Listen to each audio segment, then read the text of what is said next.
नमस्कार प्यारे बच्चों, आज हम करने वाले हैं दांतों के बारे में बातें। दांतों के बारे में आज मैं आपको बताने वाली हूँ कुछ इंटरेस्टिंग और इम्पोर्टेंट फैक्ट्स जो आपको एग्जामिनेशन में भी पूछे जाते हैं। तो चलिए कहानी को शुरू करते हैं और ख़त्म करते हैं दांत के इस महत्वपूर्ण टॉपिक को मात्र 6 से 8 मिनट की क्लास में। तो चलिए प्यारे बच्चों, आ जाइए मेरे साथ। तो हम लोग सबसे पहले बात करते हैं कि जो दांत होते हैं, दांतों के अध्ययन को क्या कहा जाता है। तो सबसे पहला पॉइंट, दांतों के अध्ययन को ओडोंटोलॉजी कहा जाता है। क्वेश्चन है पेपर का, बहुत अच्छे से आप लोग समझ गए होंगे। आगे है, मनुष्य के एक जबड़े में 16 और दोनों जबड़ों में अगर बात करें तो कुल 32 दांत होते हैं। पाचन में दांतों की महत्वपूर्ण भूमिका होती है क्योंकि दांत भोजन को छोटे छोटे पार्टिकल्स में तोड़ते हैं और प्यारे बच्चे उनको पाचन योग्य बनाते हैं। यानी कि आप सभी जानते हैं कि जब हम मुंह में कोई भी निवाला डालते हैं, कोई भी बाइट लेते हैं, तो उसको दांतों से हमें चबाना पड़ता है। ठीक है, उसके बाद हम बात करेंगे कि दांतों का निर्माण किन पदार्थों से मिलकर होता है। तो दांत बेसिकली अगर हम देखें तो 3 मेन पॉइंट आपको याद रखने हैं जब भी दांतों के जो पदार्थ हैं उनके बारे में हम बात करते हैं। जैसे सबसे पहले होता है डेंटाइन, जिसको हम दंत धातु भी कहते हैं। उसके बाद होता है इनेमल, जिसको हम दंत वल्क कहते हैं, और सीमेंटम। अगर मैं आपको बात करती हूँ यहाँ पर कि अगला जो हमारा नेक्स्ट पॉइंट होने वाला है वो किस तरीके से होगा, तो बात करेंगे बच्चों में दूध के दांत कितने होते हैं और वयस्कों में कितने होते हैं।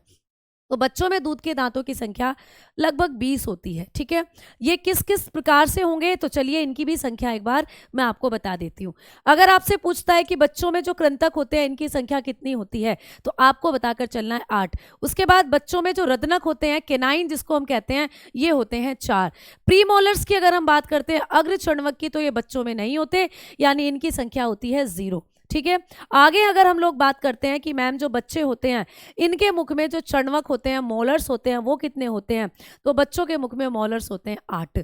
अगर हम एडल्ट्स की बात करें, अगर हम वयस्कों की बात करते हैं, तो इनके मुख में भी दांतों की संख्या अलग अलग होती है जो आपको एग्जाम में पूछी जाती है। तो चलिए बात करते हैं जो एडल्ट्स होते हैं इनमें कृंतक कितने होते हैं, तो टोटल 8 होते हैं, यानी सेम बच्चों की तरह। अगर रदनक की बात करें तो ये भी 4 होते हैं, सेम बच्चों की तरह। लेकिन अगर हम लोग बात करते हैं प्री मोलर्स की, यानी अग्र चणवक की, तो प्यारे साथियों ये होते हैं हमारे मुख के अंदर 8, जबकि बच्चों में इनकी संख्या थी 0। और अगर हम लोग बात करते हैं चणवक की, तो बच्चों में होते थे 8, हमारे मुख में ये मोलर्स कितने होते हैं, तो 12 होते हैं। इस तरीके से आपको बच्चों में और हमारे वयस्कों के मुख में कितने कितने दांतों की संख्या होती है यहां से क्लियर हो गया होगा। तो अगर आप लोग इस इमेज को देख रहे हैं, तो ये होते हैं हमारे इंसीजर, ये होते हैं हमारे canine, these are premolar and these are molar. तो ये शेप होती है हमारे दांतों की। आगे हम बात करते हैं दांतों के बारे में कि मैम जो हमारे दांत हैं इनका दंत सूत्र भी पेपर में देखने को मिलता है, डेंटल फॉर्मूला ऑफ टीथ। तो आइए बात करते हैं दांतों का दंत सूत्र क्या होता है। तो दूध के दांतों का दंत सूत्र क्या होगा, 2102 बटे में 2102 गुणा में 2, यानी कि ये बच्चों का दंत सूत्र है। इसको आप लोग चाइल्ड डेंटल फॉर्मूला के नाम से भी जानते हैं प्यारे साथी। ठीक है, आगे बात करते हैं वयस्कों में अगर दांतों की संख्या पूछता है या उसका दंत सूत्र पूछता है तो वो कितना होगा, तो 2123 बटे में 2123 गुणा में 2, 2123 अपॉन 2123 मल्टीप्लाई 2, ये होता है हम लोगों के मुख के अंदर दांतों का दंत सूत्र। आगे बात करें कि मैम जो कृंतक होते हैं यानी इंसीजर, इनका काम क्या होता है। इंसीजर को हम बाइटिंग टीथ यानी काटने वाले दांत कहते हैं। रदनक यानी कि जो आप लोगों के किनाइन होते हैं इनको हम लोग कहते हैं फाड़ने वाले टीथ, यानी ये भोजन को फाड़ने का काम करते हैं, स्टोर करते हैं फूड को। आगे बात करिए अग्र चणवक की, प्री मोलर, इनका काम होता है ग्राइंडिंग करना फूड को, यानी पीसना। और जो मोलर होते हैं यानी कि चणवक, इनका भी काम होता है भोजन को पीसना।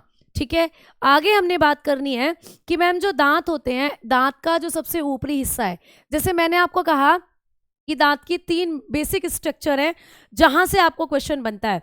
हमने बात करी थी इनेमल की, डेंटाइन की और प्यारे बच्चे सीमेंटम की। तो जो हमारा टीथ होता है उसके जो सबसे ऊपर की कवरिंग होती है उसको कहते हैं इनेमल।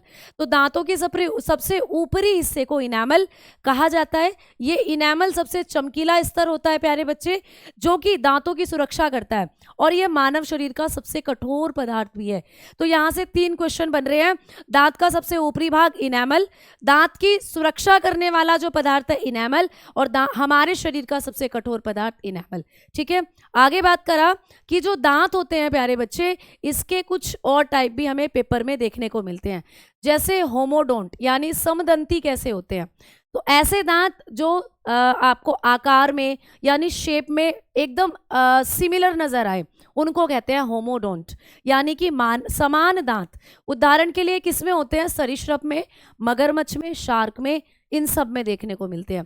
दूसरे होते हैं विषमदंती, हेट्रोडोंट, मतलब जब दांतों की शेप अलग अलग हो, जैसे हमारे माउथ के अंदर मैंने आपको अभी स्ट्रक्चर दिखाई थी, केनाइन की, इंसीजर की, प्रीमोलर की, मोलर की, सबकी शेप अलग थी। तो ये किसके अंदर होते हैं? ये होते हैं मनुष्य में, गाय में, शेर में, कुत्ते में, इस तरीके से। तो यहाँ से भी आपको ये एग्जाम्पल्स पेपर में देखने को मिल जाते हैं। तो उम्मीद करती हूँ हमने मात्र 6 से 8 मिनट में दांत से संबंधित कुछ इंपॉर्टेंट फैक्ट्स को रिवाइज कर लिया है और अच्छे से देख लिया है। तो मिलते हैं एक और अगले टॉपिक के साथ अगली क्लास में। तब तक के लिए नमस्कार, जय हिंद, जय भारत। और प्यारे बच्चों, ऐसे ही छोटे छोटे टॉपिक और इंपॉर्टेंट टॉपिक को अगर आप देखना चाहते हो तो फॉलो करो रोजगार विद अंकित यूट्यूब चैनल को। Thank you.